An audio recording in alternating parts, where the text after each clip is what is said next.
Assalamualaikum warahmatullahi wabarakatuh. Selamat datang dan selamat berjumpa kembali dengan saya tentunya di channel Tanoko.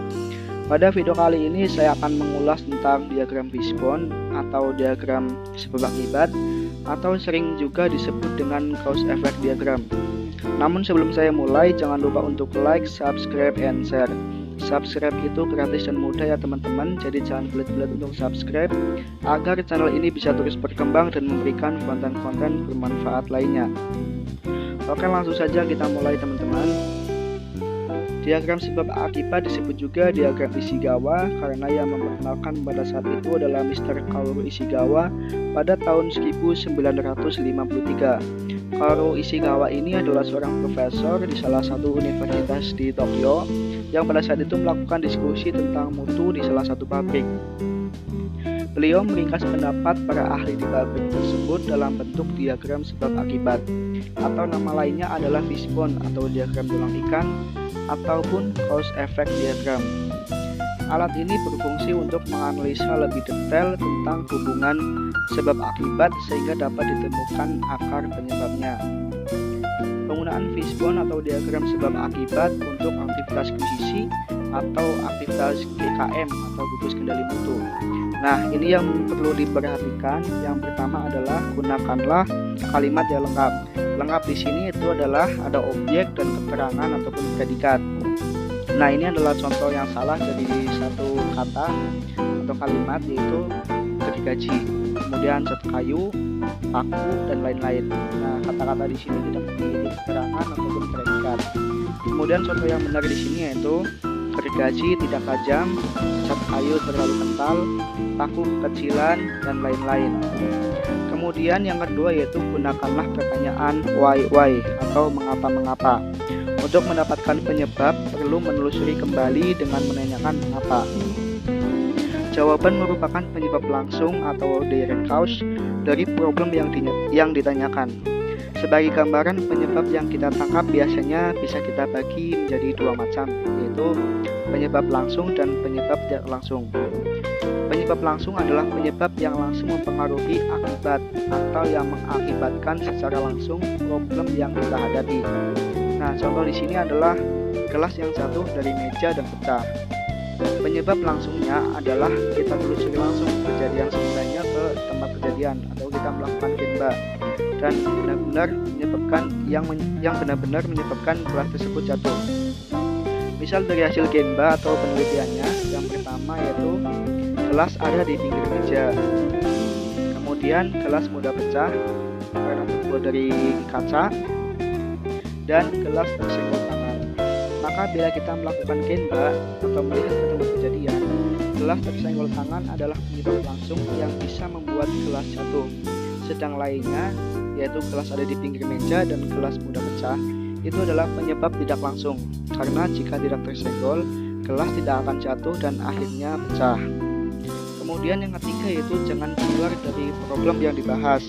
Berhentilah bila memasuki wilayah lain. Jadi ketika kita membuat fishbone, ketika pembahasan kita keluar atau melenceng dari jalur, itu harus berhenti teman-teman, dan harus ditentukan mana root cause atau akar masalahnya.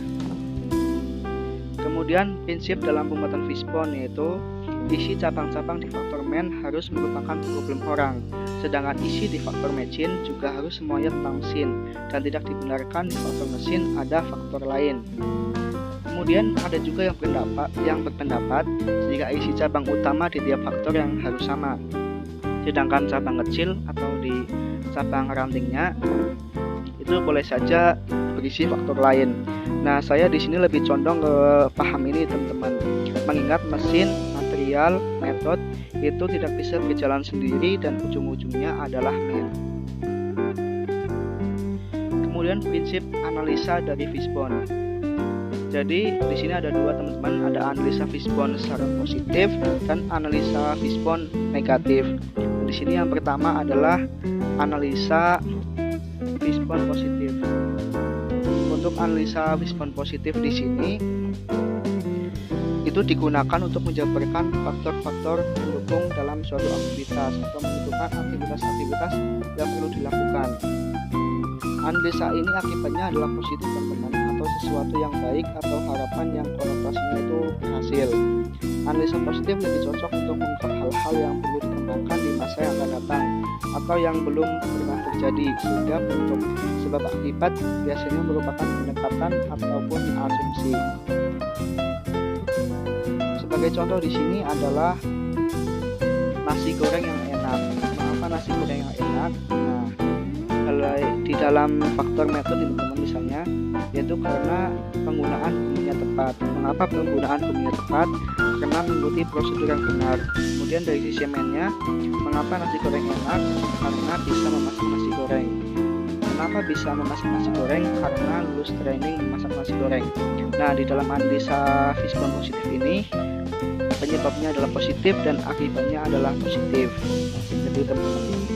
Kemudian yang kedua adalah analisa Fishbone negatif. Analisa sebab akibat negatif ini lebih cocok untuk membahas problem yang memang sudah terjadi atau sedang terjadi. Untuk itu penyebabnya merupakan gambaran yang sebenarnya ataupun real gitu, bukan asumsi ataupun pendekatan. Sebagai contoh di sini adalah nasi goreng yang tidak enak atau cemplang. Nah, dari sisi metodenya, mengapa nasi goreng tidak enak atau cemplang? Yaitu karena penggunaan bumbu tidak tepat. Mengapa penggunaan bumbu tidak tepat? Karena tidak ikut prosedur yang benar. Nah, rotosnya di sini dari sisi metodenya adalah karena tidak ikut prosedur yang benar. Kemudian dari sisi mengapa nasi goreng tidak enak atau cemplang? Karena tidak bisa memasak nasi goreng. Kenapa tidak bisa memasak nasi goreng? Karena belum ikut training memasak nasi goreng. Nah, rotosnya di sini adalah belum mengikuti training memasak nasi goreng. Akibatnya di sini adalah negatif dan penyebabnya di sini pun negatif. Seperti itu teman-teman. Kemudian pembuatan diagram Fishbone. Nah, ini adalah contoh diagram Fishbone teman-teman. Jadi masalahnya di sini adalah potong papan tidak halus. Nah, ini dari sisi contohnya teman-teman. Jadi mengapa potong papan tidak halus? Karena gergaji tidak tajam. Mengapa gergaji tidak tajam? Karena gergaji cepat tumpul. Mengapa gergaji cepat tumpul? Karena material gergaji terlalu lunak. Mengapa material gergaji terlalu lunak? Karena pakai gergaji merek NG atau not good. Mengapa pakai gergaji merek NG? Karena salah ambil gergaji di warehouse. Mengapa salah ambil gergaji di warehouse? Karena tidak cek merek gergaji. Untuk nilai estetikanya teman-teman, yang pertama adalah uji ulang sebab akibat. Antar cabang itu harus ada korelasi atau hubungan ya teman-teman, dan terbukti terjadi di lapangan. Jika ada yang tidak terjadi di lapangan atau hanya asumsi, itu harus dihilangkan dari rangkaian Fishbone. Kemudian yang kedua yaitu anak panah harus selalu mengarah ke cabang sebelumnya. Nah, ini anak panahnya tidak boleh terbalik. Kemudian yang ketiga adalah akar penyebab diberi tanda dan nomor. Nah, seperti misalnya di sini teman-teman, itu akar penyebabnya adalah tidak cek merek gergaji. Nah, ini di sini saya tandain dengan warna kuning dan saya kasih nomor 1.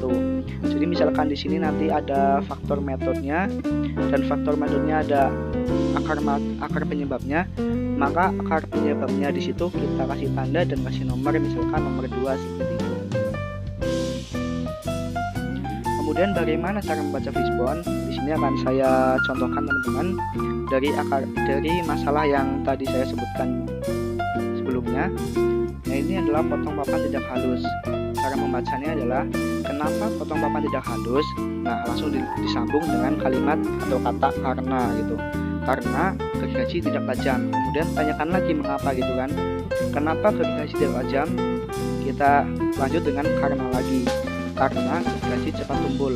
Kenapa gergaji cepat tumpul? Karena, nah seperti itu teman-teman, disambung-sambung terus. Karena material gergaji terlalu lunak. Kenapa material gergaji terlalu lunak? Karena pakai gergaji merek NG. Kenapa pakai gergaji merek NG? Karena salah ambil gergaji di warehouse. Kenapa salah ambil gergaji di warehouse? Karena tidak cek merek gergaji. Nah, tidak cek merek gergaji di sini adalah menjadi akar penyebab dari masalah potong papan yang tidak halus. Nah, ini cara membaca Fishbone seperti ini teman-teman, yaitu disambung dengan kata kenapa, dan karena. Seperti itu teman-teman. Seperti ini tadi ulasan saya mengenai diagram Fishbone atau diagram sebab akibat. Tunggu konten berikutnya. Sekian dari saya. Wassalamualaikum warahmatullahi wabarakatuh.